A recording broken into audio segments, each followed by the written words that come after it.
سلام به کانال هانت انیمه خوش اومدید. اینجا در مورد چیزهایی که راجع به گوجو ساتورو نمیدونید در این ویدیو میخوام بهتون اطلاعاتش رو بدم. او در 7 دسامبر 1989 متولد شد و در حال حاضر 28 سال سن دارد. در فصل 2 و 190 سانتی متر قد و قامت اوست. ساتورو گوجو یکی از شخصیت‌های محوری مانگا و انیمه جودوسو کایسن است. او یک مربی در دبیرستان جودوسو استان توکیو است. گوجو قوی‌ترین جادوگر جودوسو در جهان است که گفته می‌شود با پادشاه نفرینو یعنی سوکونو همتراز است. او مانند اکثر جادوگران سعی در محافظت از ژاپن برابر افرار ارواح نفرین شده دارد. با این حال گوجو ساختار جامعه جادوگری جودوسو را ناقص دانسته و همین دلیل امیدواره که بتونه سطح بهتری رو تغییر بده. شخصیت ساتورو فرد پیچیده‌ای. او اغلب در برابر افراد مانند شاگردان و همکاران و دوستانش بی‌تفاوت و شوخ‌طبع است، اما در برابر افرادی مانند مدیران جدی و صریح است. او به توانایی‌ها و اعتبار خود به عنوان یک جادوگر قدرتمند بسیار مطمئن است و تهدیدهای شخصی سکونا را به راحتی رد می‌کند.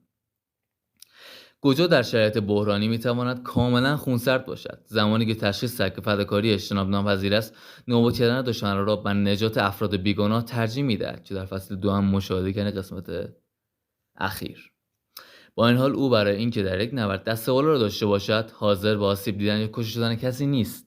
در طول نبردهای شدید دیده شده است که ساتورو گاهی در یک حالت جنگی دیوانه‌وار قرار میگیرد که به خاطر عزم او برای پیروزی و اثبات خودش است. سبک موضوع مذاکراتی او حملات تهاجمی و سلطه‌ای جانانه است و او تکنیک‌های استادانه خود را به رخ حریفان می‌کشد. علیرغم غرور و قدرتی که ساتورو داره، اما اون انسانی‌تر از آن چیزی است که به نظر می‌رسد. ساتورو بعد از شکست توجی جسد ریکو را با نگاه غمگین برداشت. اگرچه پیروزی متکبرانه اخیر او باعث شده تا موقتا احساسات او پنهان بماند، اما همچنان از مرگ ریکو اندوهگین بود. سطح مهارت و کلی توانایی و قدرت‌های گوجو ساتورو. گفته شده است که ساتورو قوی‌ترین جادوگر موجوده است که از میزان بسیار زیاد انرژی نفرین شده برخوردار است و همچنین از یک تکنیک قدرتمند و خطرناک استفاده می‌کند. وی همچنین نشان داده است که توانایی استفاده از تکنیک گسترش دامنه را دارد و توانایی او عبارتند از استاد مبارزه تن به تن، توان بیکران، واکنش و سرعت فراانسانی، تحمل بالا، هوش تاکتیکی، جوجوتسو، دستکاری انرژی نفرین شده. انرژی نفرین شده بی‌اندازه ساتورو به خاطر داشتن میزان بسیار زیادی از انرژی نفرین شده قادر است برخلاف سایر جادوگران چند بار در روز از فن گسترش دامنه استفاده کند.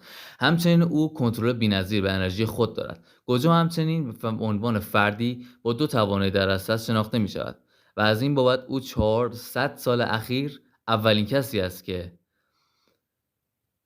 از دو تاکتیک بی حد و شش بهره میبرد.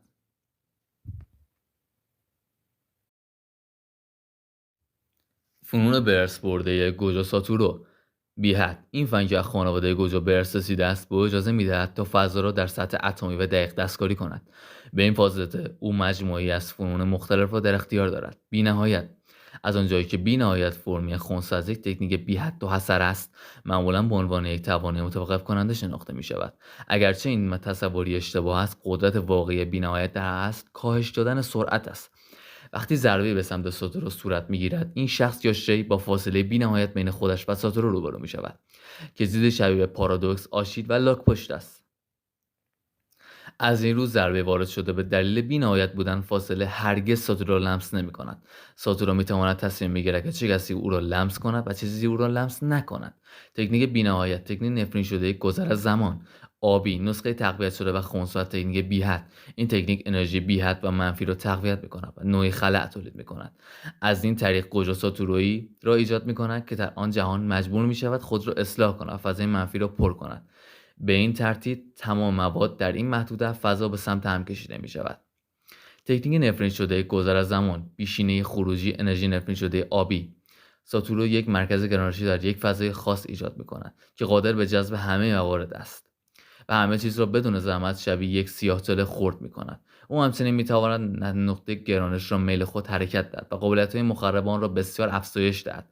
تکنیک نفرین شده واژگونی. قرمز به دلیل وارنگونی نسبت به آبی یک اثر معکوس دارد. ساتورو از این تکنیک برای معکوس کردن ویژگی‌های آبی استفاده می‌کند و واگرایی بی‌نهایت خود را فعال می‌کند. این باعث ایجاد یک نیروی دافع بسیار قدرتمند می‌شود و همه موارد مجاور خود را دفع می‌کند. این توانایی که از انرژی نفرین شده مثبت دینو بگیرد 2 برابر توانایی آبی مخرب است.